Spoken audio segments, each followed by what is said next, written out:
guys, I'm Glenn. Welcome to The Way Back. This is mine and Steph's YouTube channel that offers insight and inspiration and to help you reclaim your life back from addiction and all being well to hope to find the way back. This is Steph. Hi friends, I'm Steph. Along with a YouTube channel, Glenn and I also share a sobriety date, the 17th of October 2016. We support each other and we help to keep each other accountable. And our hope with this channel and these interviews is that we can help you along your sobriety journey as well. So we're glad you're watching. Thanks for joining us. Right, I'd like to introduce Brian. This is great for me because me and Steph, because we don't know Brian's full story. So this will be a learning curve as we go through it. So it's quite exciting. So Steph, do you want to fire across the first question? Well, I guess, Brian, if you wouldn't mind just sharing with us your story, your journey from, when you started drinking, how long you drank, where you got to the point of, coming to the conclusion that it was a problem for you and that you needed to stop, and we can kind of take it from there. But I guess take us back as far as you want to go. Right, well, it goes back quite some time. I mean, it's not... I mean, I come from a pretty difficult family background, and there's a lot of...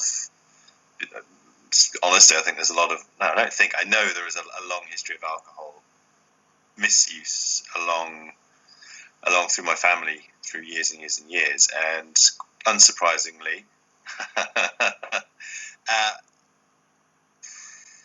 probably age 8 or 9, was introduced to alcohol.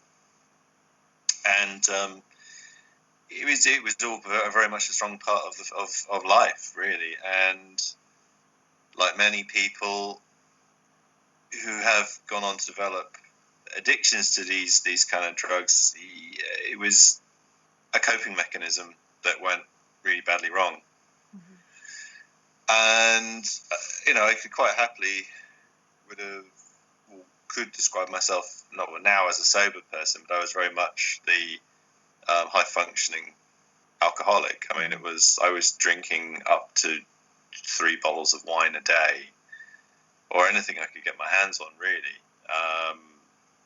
And that really came to a really big crescendo, would have been July, August last year, after years and years of just continued upwards drinking. I think the relationship I have with my wife was not at an end, but it was very, very strained. And I think I got to a point within myself, I knew I had a problem. And I was a prisoner to it, really, because I wasn't enjoying drinking. I mean, it's...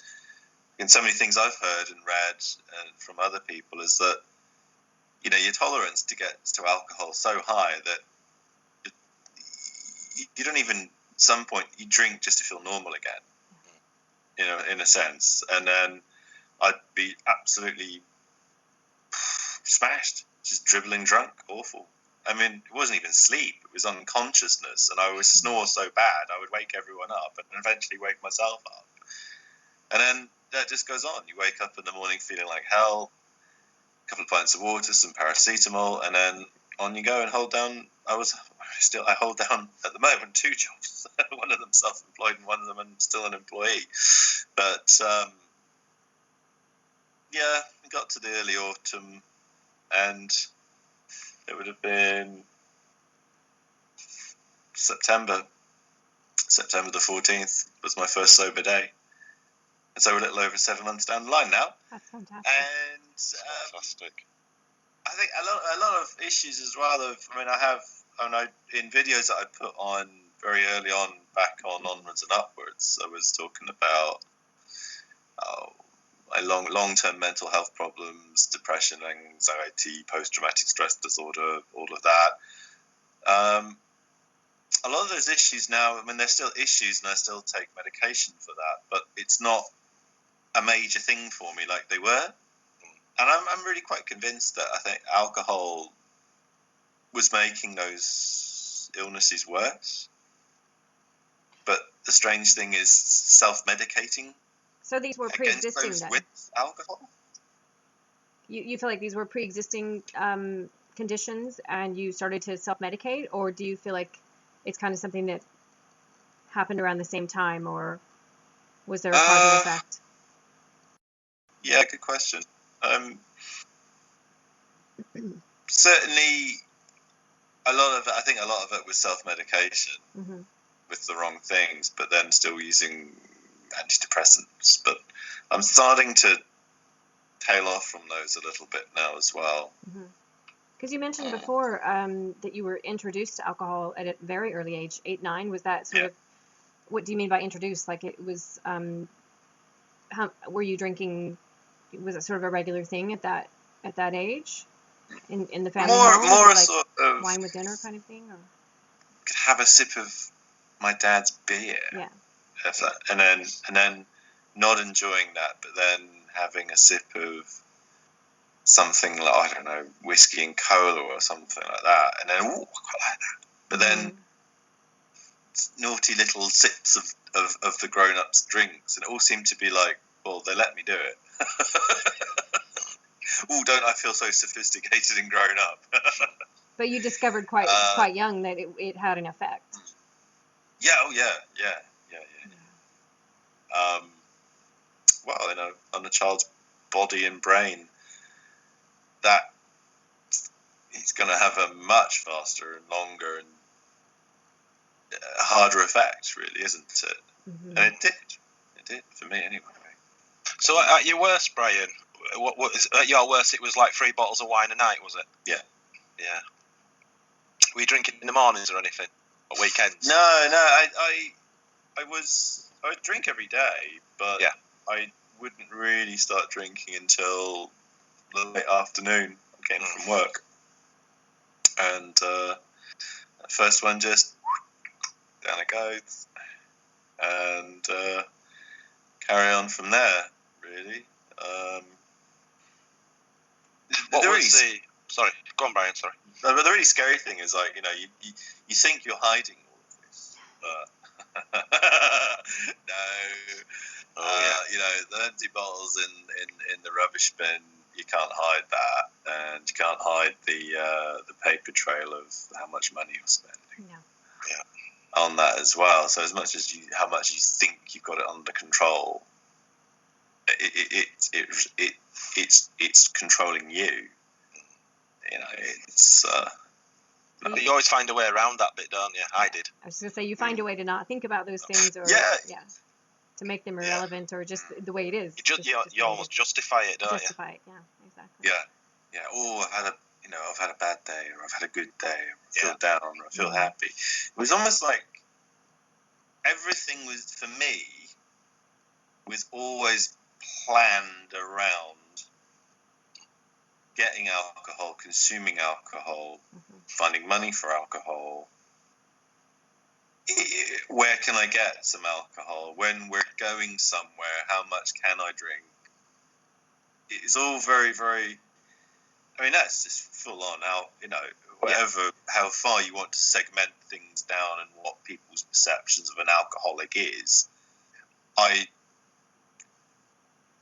You don't always want to put a label or a badge on something, but I mean, clearly that would be defined as. That's alcoholism, isn't it? Yeah. It is. Yeah. I think we were all there. Yeah. I don't know about you, but I reached a point where, like you mentioned, going places and planning ahead, and like I reached a point where when traveling, like I didn't even look ahead to see, like, does this place serve or whatever. It was like I would buy a bottle of vodka or whatever, and it'd go in the suitcase. Like I had to have my own personal bottle. Like if we would go to stay with friends or whatever, I didn't want to count on that they might or might not bring out whiskey in the end of the evening to have like a nightcap. I needed a certain amount of alcohol, so it was just in the suitcase. And it was like brush teeth, drink vodka. You have a problem when you make sure and pack your vodka next to your toothbrush. You were talking about drinking to feel normal. Do you feel like you had reached a point where it was physical addiction as well as just mental addiction? Were you dependent? Yeah, I mean, I would struggle. There were days where I could get by with not drinking. So that's probably maybe not quite there, but certainly I would be I'd get angry and moody and I need something. Okay. So that was actually. And that was all Go ahead. there. Yeah, and so those feelings were always there, and in the first week of giving up drinking was just that was harsh. That was bad news. It's funny, like it was easier and longer to give up smoking cigarettes, but alcohol was harder but shorter. I think for me anyway. I mean, everyone has their own. Can we just take you back a step, Brian? To what was the snapping point for you that enough was enough? What happened? Was there a moment?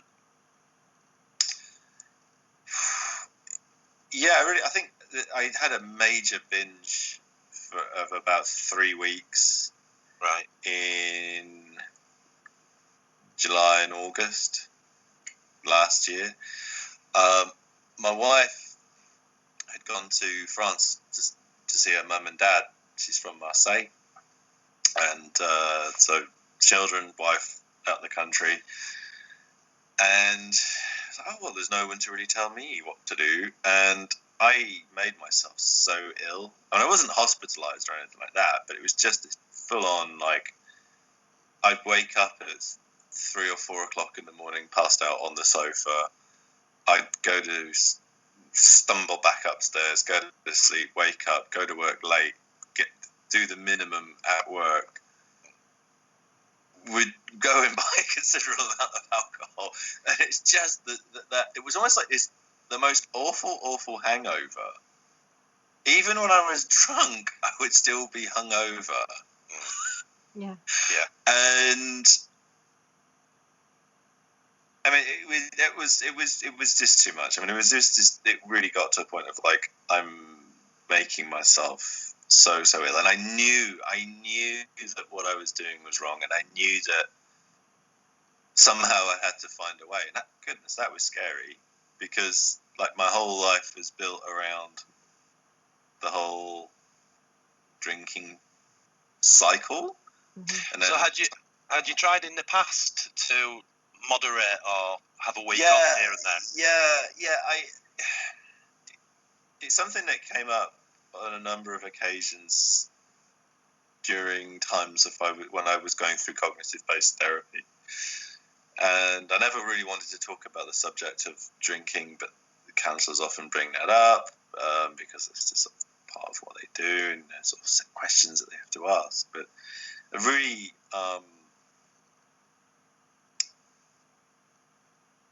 sorry, could you just say the question again? I was just trying to think too much. Moderation, controlled fine. drinking. Sorry, Steph. Attempts at controlled drinking. Yeah, moderating. Yes, definitely. I measured. I was measuring out a certain amount of alcohol that I would then. That's my limit. Not doing any more than that. And that never lasted. I was like, well, okay, that didn't last very long. Well, no one's around. Oh, I'll just go in quickly, drink some more. I just found that impossible to moderate. I mean, I was the sort of drinker that would drink until it's gone. Yeah, it's like, I'll just keep on drinking, and that's like, but then you soon realise that your tolerance builds up, and then you need more. And then you're suddenly drinking more and more beer, then you're drinking more and more wine, and then like I never really enjoyed spirits at all, but I did find myself drinking a bottle of rum in my last week of drinking because that's all I had in the house. And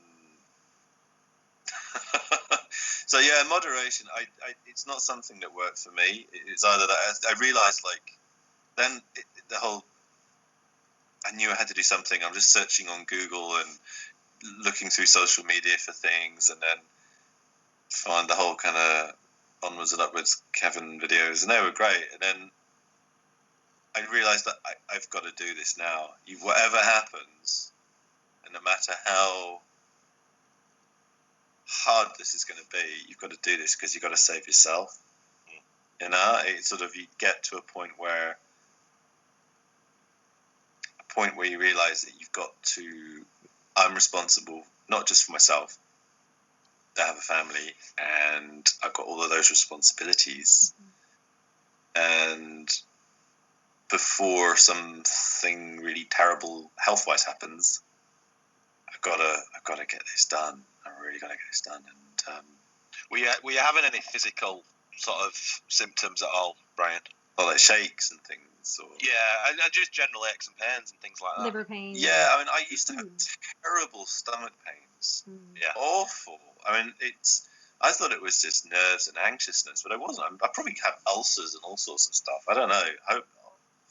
But I used to have terrible stomach pains, really bad diarrhea. I was convinced I had food poisoning all the time, but it wasn't. And it was like, I always had a really sore throat. It was like, ow, have I got a throat infection? It's not until you stop and then you realise, like, hang on a minute. Never mind being hungover and being dehydrated and being just not very nice because you're hungover, but then like all these, physical pains and illnesses that I thought were something else. It's not. It's just my body's now recovered from the effects of pouring that much alcohol into my soul. Yeah, definitely. So what did you do? Did you set a date, a sobriety date in your head, and did you draw a line in the sand? The date was put upon me because my wife cut up the credit card. I'd had no money, and it's like, oh shit, right? Okay. Shit, man. I don't have. I'm all out of options here. So was this your first sort of major attempt at getting sober then? Like, right, this is it. No more credit cards. I can't buy alcohol. This is the one of the first steps in really just no access to it. But was this the first major? There's no access to it. I mean, what am I going to do? I can't. I'm not going to go and steal it. And I just, I could quite easily make or ferment something myself, but takes a while. that's not gonna. She's not gonna buy into that. Yeah. So this was your first real go at it then, getting sober. I mean, for some time I knew that I was just burying my head in the sand leading up to that point. You knew it, still kept doing it, wanted to stop, couldn't do it. But there was a definite sort of like, like the moment when a stick snaps, the straw that breaks the camel's back, or whatever you want to put onto that. Yeah. That was put to me, and I had to get on board with that. There was no other option. There was no plan B. Yeah. That was it. So tell us about your first week then. How did that go? That first week was... I was so tired. Oh, I was desperate for a drink. It was just like, God, I know, like, but then I had to really get into the whole mindfulness of, I'm here in this moment, and this moment is now, and whatever I'm feeling now is a feeling, and that's okay to have a feeling, but that's energy changing in your body, and that's your body readjusting. But I was going to bed.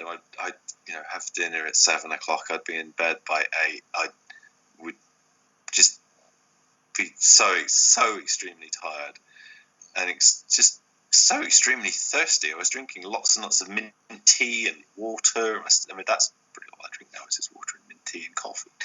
But the sleep, needed sleep. I've never been really one for eating sort of sweeties and chocolates and things like that, but sugar cravings. It's like, well, I think I sort of justified to myself, like, for a short time, and don't let us get this out of control. It was okay. I needed chocolate. I needed that. I just needed something. I'd sort of substitute a bit of sugar. Yeah. And a bit of something. There's caffeine and sugar, chocolates that gives you a bit of stimulation. But that and just not really eating so much, but I was just extremely tired. And I was, and then that was sort of like 21 days of just really lethargic. And then that passed, and then what else? I think it was just it was like it took me about 3 weeks to a month of really developed a determination to do it, because there was no kind of reach end of a journey, and that journey had to end, and it ended, and there was no going back. And then, but looking and reading and interacting with people who were giving up and stopping and starting and stopping and starting, it's like I thought, you know what, I'm not going to be one of those people. I just have to do it. And because I think I sort of bumbled along in the year leading up to that point where I had to stop, of knowing I had to stop, knowing and understanding, but not wanting it enough. Yeah. But then, it's like if you see something, visualize it, and then know it and want it, and it's going to happen, and it did. But it was just that my wife made put the brakes on that. There was it would have been the end of our relationship probably. Yeah. So I think that it was really weird going through Christmas sober. It was like my first sober Christmas. It was just like, what the hell? Yeah. Were you worried about that on the build up to it? Not really. I mean, yes and no. In myself, I was worried, but then what am I going to do? I'm not. But I was like, Brian, you don't. You're a non-drinker now, so it's okay. And luckily, my wife is not a drinker at all, and her parents don't really drink. And they drink a very insignificant amount. So going to their place at Christmas was actually really quite easy for me, because there was no expectation for me to drink. So it's not. I think I've got actually really lucky in that. A lot of people have had problems with losing relationships with friends, and family relationships have been quite strained over the whole drinking thing. But the drinking side of my family is my parents' side of things, and we didn't see them at Christmas, so that's fine. Could have been worse, couldn't it? Could have been over to really the vineyard. Yeah. It would have been awful. So I want to go back to what you were saying about when you actually quit, because I could really relate to, and I know Glenn can as well, to the getting rid of the credit cards, and for me, I had my husband lock up the booze, because I think that determination that you feel, wanting to quit, which can happen over years. I mean, it did for me. It was decades there were times when I was so determined I needed to quit, and I wanted to quit, but it wasn't till that last time where it was right, I have to do something differently this time. So I have to get the alcohol out of my environment, and I need to not have credit cards, so I can't go and buy any. There had to be that. So the determination for me that last time wasn't really that different than the determination I felt, the year before or whatever. But it was this time I have to do it differently. I have to change my environment. So, and you touched on that. So yeah, I just think that's really important to make that point for people who are watching, that, you can have all the resolve and determination in the world, but you have to make a decision to change, your day-to-day environment and your practices. I think that's a massive thing you're just coming out with there, Steph, because Brian was really lucky. From what he's just told us, he was really lucky. He kind of got it first time, which obviously me and you didn't, and millions of others didn't. But that's the thing that I get frustrated with others when they do not learn from a relapse. And I think that's what you're talking about, and that's what we did. So you got your willpower, your motivation, or whatever, and I've kept my credit cards on me. So but that time you've relapsed because you had that. So next time you take that completely out of the equation, But it's when someone relapses again for that same reason. I think as long as you learn from it, then you're still going in the right direction, as it were. Yeah, exactly. I think there's that's true. I think that it was first major need or had to do it, and it kind of stuck. But I had this sort of axe over my head of really bad outcome potentials from if I had continued to drink, but I didn't have the means to pay for it. I had the means to pay for it were taken away from me. Yeah, but it's interesting that though. It's really interesting because all three of us did that, and we all got sober from doing that. Yeah. Maybe that's the key. Yeah, maybe that, because I don't know about you, but like I wasn't a morning drinker. I drank a lot though, and but my resolve was strong enough early in the day. Like I wasn't going to go out and buy alcohol early in the day. If it wasn't in the house, I was good. Around 6 or 7 o'clock, when the cravings got really strong, if I had access to it, I would have walked across broken glass to get it. Like you know what I mean? Like when it gets early in the day, I every single day for years I was so determined that I was not going to drink, or I was going to drink less that day. And it's when you start to feel those cravings, it just, you know, it takes over, doesn't it? It's such a difficult thing to fight. And it's just progressive. So we're glad. So Steph, you weren't drinking during the day or the mornings, but you were, Glenn, weren't you? Yeah, I was. It got some. We interviewed a guy called David, and he summed it up perfectly. I thought it was how did he word it, Steph? As soon as he was awake, he wanted to drink. It was basically that. Yeah, wasn't basically, it? and he said at the end it got so bad that anytime I was awake, I wanted to be drunk. Yeah, that was me. Yeah, it wasn't so much wanting to be drunk because I was just at a constant level of being drunk, but I could have operated machinery. I was just so used to it. But I just had this, you know, if you'd have breathalyzed me, I'd have been sky high constantly. But yeah, in my head, it was, if I was up and I didn't have to drive, that was my thing. If I didn't have to drive, I could drink. It was crazy, but I purposely wouldn't drive, you know. So I was saying to myself, yeah, I've got nothing to do today. But in actual fact, I would have cancelled the day before. If my son had said, "You take me to football or whatever," oh, sorry, son, I can't. I'm doing whatever. You know, it was all. Yeah. I was never going to drive ever. I can relate. Yeah. You know, I was never. It was planned, and as you said, the life was around alcohol. It called the shots completely. You know. Yeah. But there's a lot of stuff I cancelled and got out of and dodged and didn't do or stopped doing or withdrew from just to fit in. Yeah, drinking. Yeah, we very cleverly plan our lives and bring situations and people into our lives to make sure that drinking is always accommodated.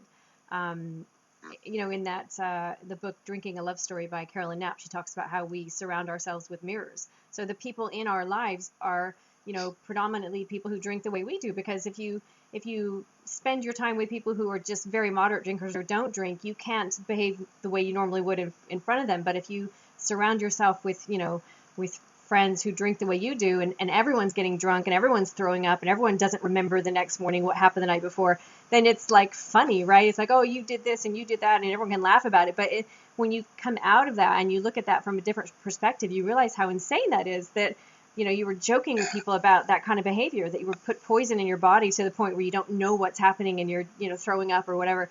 But when you surround yourself with people, like-minded drinkers, it's considered normal, you know? Yeah, it's crazy. Yeah. I want to go back to you talked about in the early days of sobriety and withdrawal, and how that was almost like an experience of mindfulness, and that's interesting because I found that to be very true myself. It was such a painful, difficult experience going through withdrawal in the early days, and it was really like going from moment to moment, like you were just fully experiencing that discomfort and there was no escape from it. And that really is, in a way, mindfulness. You are in the moment, and you can't get out of it. So talk about it's really mindfulness. A major thing to help me get through that. It's not quite as much as living that minute to minute, but I can have empathy and understand that. But it's more, I got through today, and that's a victory. So tick, that's great. And I started crossing off. I still do this now. I cross off days on the kitchen calendar. It's like just as a visual reference of where you're at. But it's almost like, good, that's another one done, winning. But if at any sort of moments of gnarliness and anxiety or doubt. It's just acknowledging that thought and that feeling, and letting it go, or just, no, it's not suppressing it, but it's not giving it the airtime that it needs, or just closing it down and pushing it away. Because now what I'm doing now is the thing I'm doing now, and that's whatever that is, brushing my teeth or locking the door or having this conversation. I'm focusing on this conversation and the people in there, and it's sort of being present in that moment of giving it my full attention. It's really I'm sorry to say, it's very sobering. Sorry, excuse me, pun. But that's really lame. But no, it's, but, it is what it is.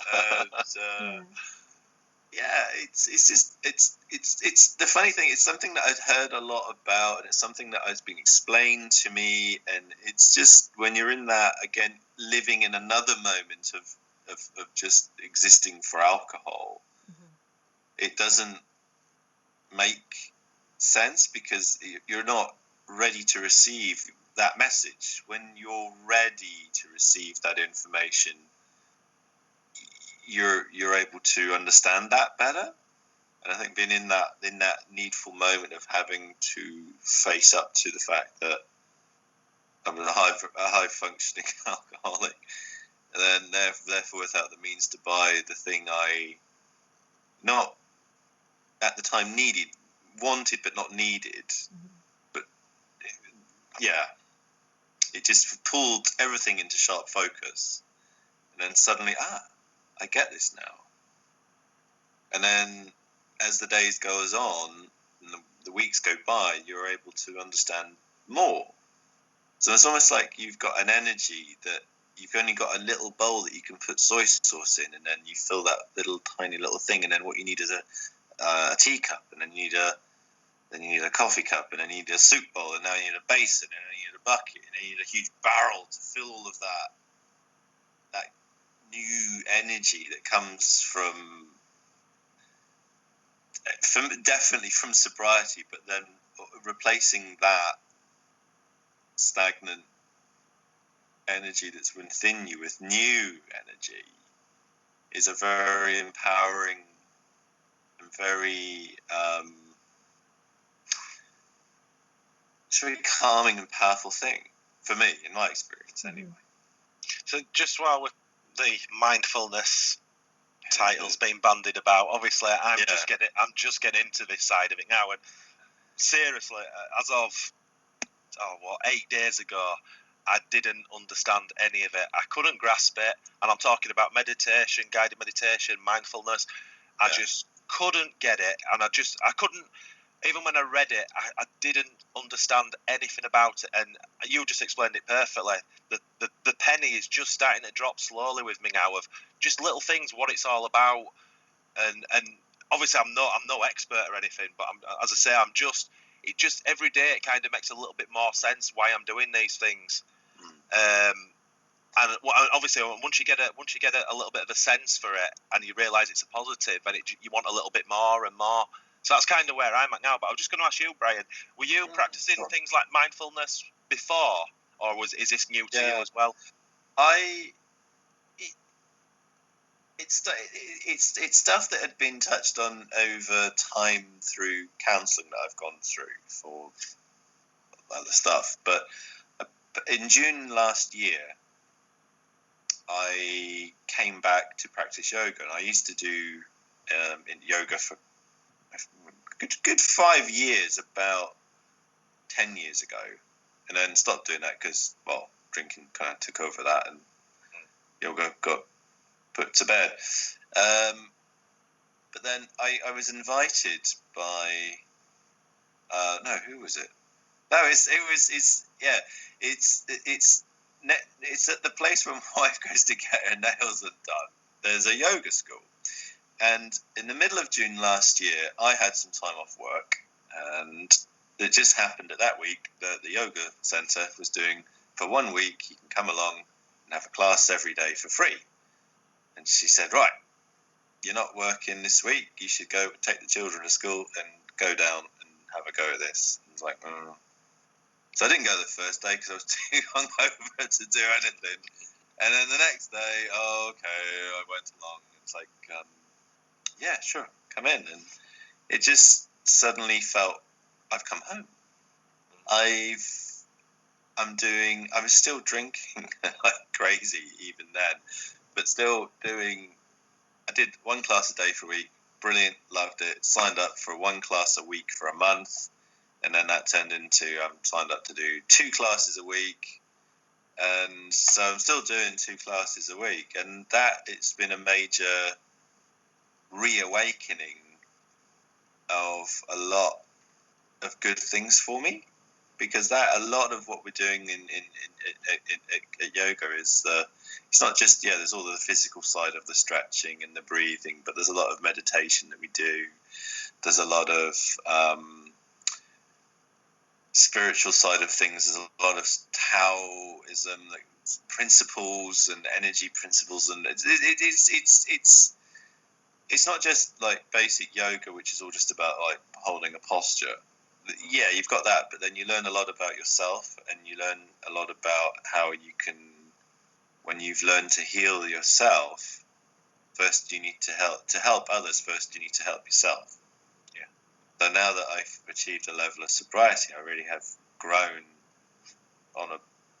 personally, I've grown an awful lot in the way that I'm now a lot calmer, I'm a lot more empathetic, I'm a lot more kinder to myself and to other people.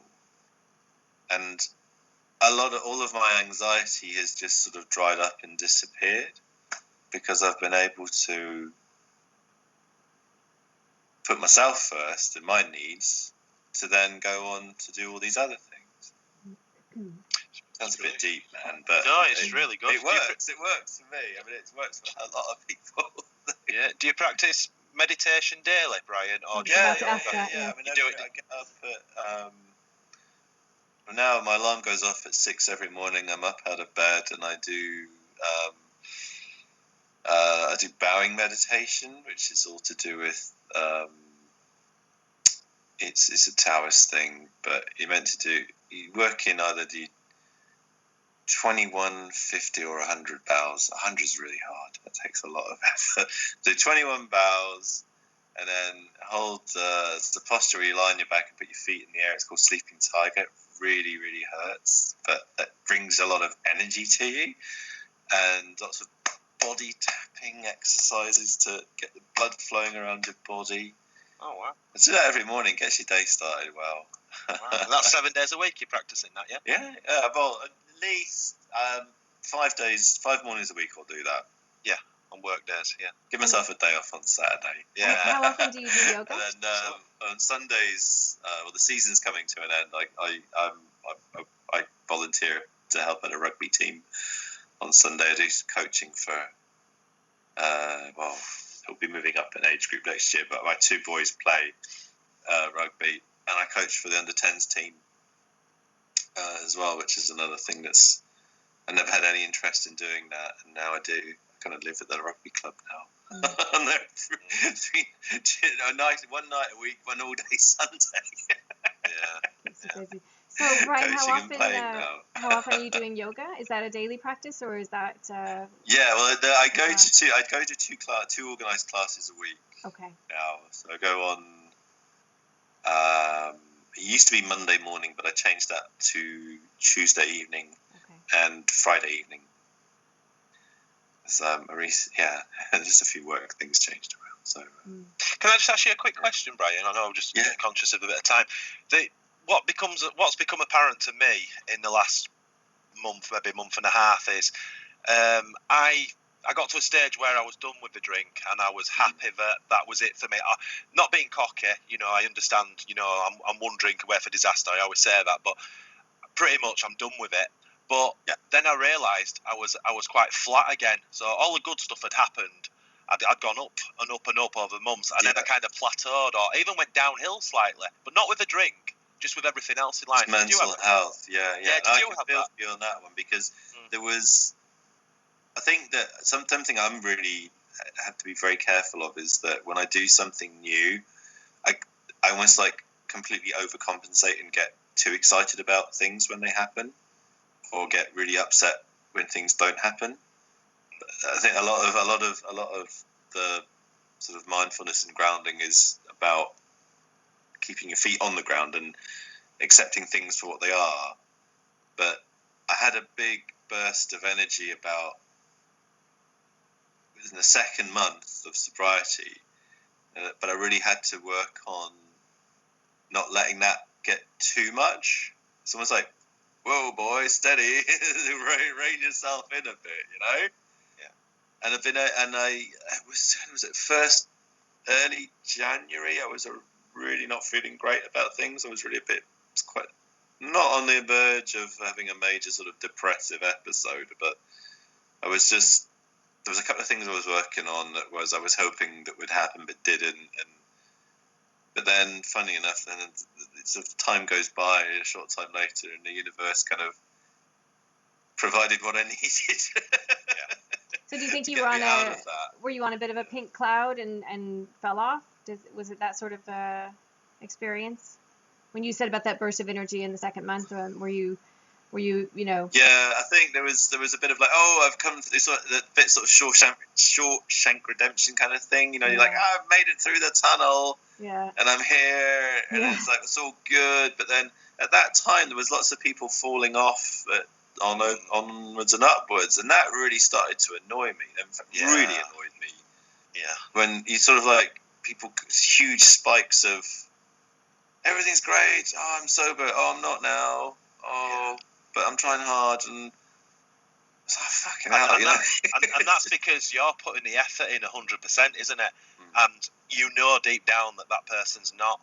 I know, that's how I feel. That's it. It's like I didn't want to say anything publicly at the time on that, because that's just going to annoy people and that's going to alienate you in that group or any kind of group. But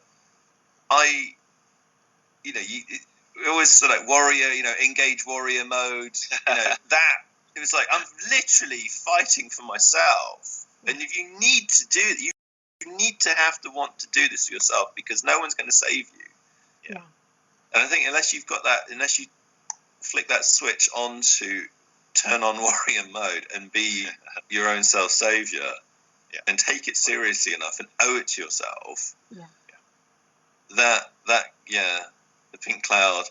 Well, and also what you're saying, I didn't want to lose that, but I was sort of like keeping everything in check of like, right, you're here now and you're good and you're doing all right and you're on the right track.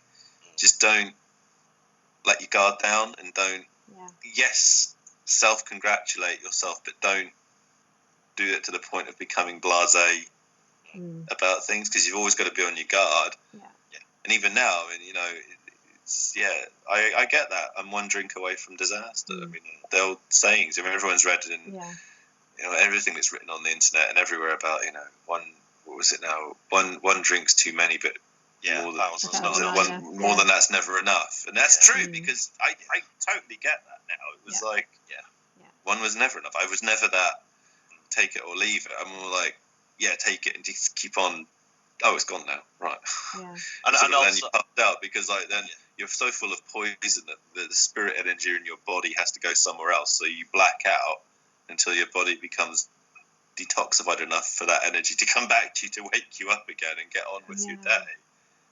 And also that it's for the rest of our lives as well. Even though we're going to feel great and we'll forget about the drink, in 10 years' time, that one drink will still flick that. Well, the off button will still be broken. Yeah. I think it's a thin piece of glass, like on a fire alarm. Yeah. It's there, but it won't take much to. Yeah. It's a good analogy. I like that analogy. I just came to me. That's a good one. Yeah, it's not bad. But I think it's a lifelong. Yeah. But it's easy, isn't it? I mean, you're at 7.5 months or whatever. But it's all right now. I mean, I don't see myself as a drinker, and I'm very happy to talk to anyone about, not drinking. No, man, recovering alcoholic, and just wait for the result. Yeah, but it's okay. I'm fine. don't feel bad about your drinking. No. Because they just visualise you must have been someone on a park bench, on a cold morning with a brown paper bag. This very when you say alcoholic, people think of like the old dude in a dirty coat drinking out of a brown paper bag, but that's not true. I mean, that exists. Yeah. But it's the minority. It's a lot of socially accepted home drinking alcoholics. Yeah. There are millions. You got to AA. I mean, I'm not AA's biggest fan, but when I first got sober a year and a half ago, I did AA for 3 months, and I honestly, this is awful, but I expected to be sat around with the dregs of society. Now I know that's a disgusting thing to say, but I was sat next to judges and lawyers and all these high-powered people in jobs and that, and they were just drunks like me, It's to use yours saying again, it is sobering just to sit there and you look around and you're like, wow. Yeah. And you just realise, I mean, you can have all the money in the world. It doesn't do anything. It doesn't discriminate. It does not discriminate at all. And there's a lot of I know I've never been to AA because the whole kind of religious thing puts me off. Doesn't do it for me. But there seems to be there's a lot of high HFAs, high functioning alcoholics through the whole many spectrums of society. Yeah. But it's interesting that there's all these professional types here at AA.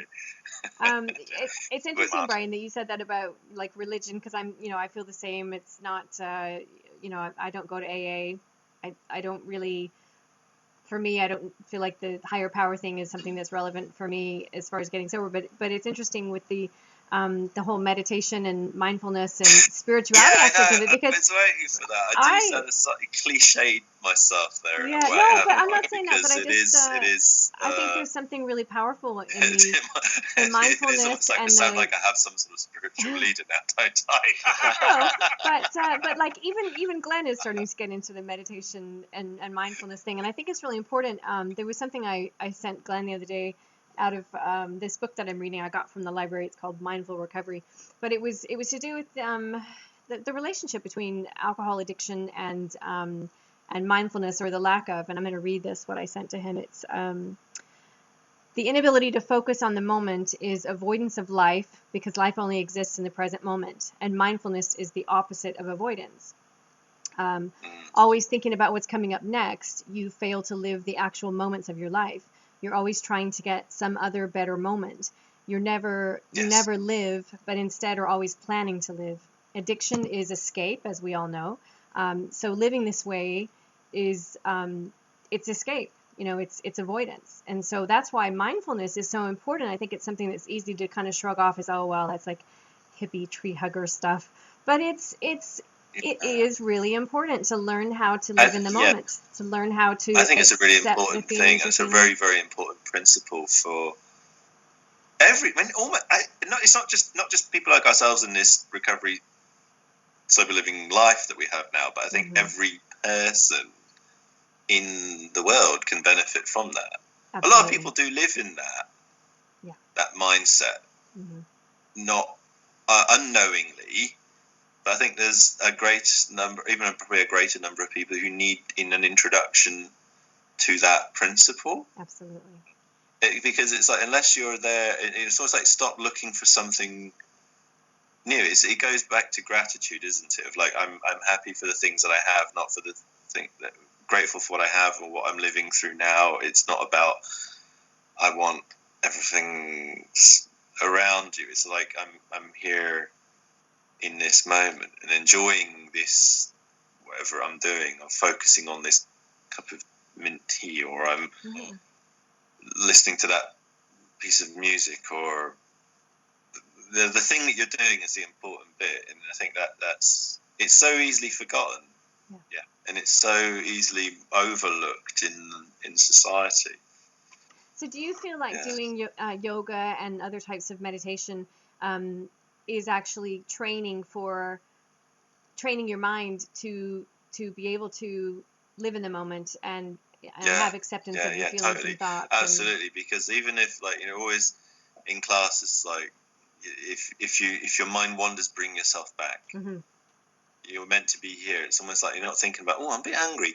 Oh, what? Maybe got some chicken soup when I come home. Oh, it's not. It's about just the simple thing of breathing in through your nose and out through your mouth and holding it, and just focusing on that. The vibration of your body, your heart, your mind, everything just shuts down. I love it when I get to the point of like where I feel nothing, but just pure, just relaxation and enjoyment of that moment. It's wonderful. Mm-hmm. Yeah. And it's hard to get there. It's hard to get there. It is work to get there. I'm getting because to I've always really had a very, very busy mind. I'm sort of one of these people that hears everything, sees everything, and feels everything all happening at the same time. And it's just completely overwhelmed. Yeah. But trying to a quiet mind is a great thing when you get there. Mm-hmm. We're getting that was there. Awesome. That was really good. Steph, have you got anything else? No, I don't think so. That was really great, Brian. Thank you so much for taking your I'm just time. conscious of the time because it's been an hour. I don't want to keep Brian any longer. That was absolutely awesome, Brian. Yeah. Thank you very, very much. Thank you for sharing your story and your experiences, and especially to talk about the mindfulness and meditation. I think that's something that a lot of people can benefit from, as you said, not just people recovering from addictions, but what a powerful tool to learn. So thank you so much.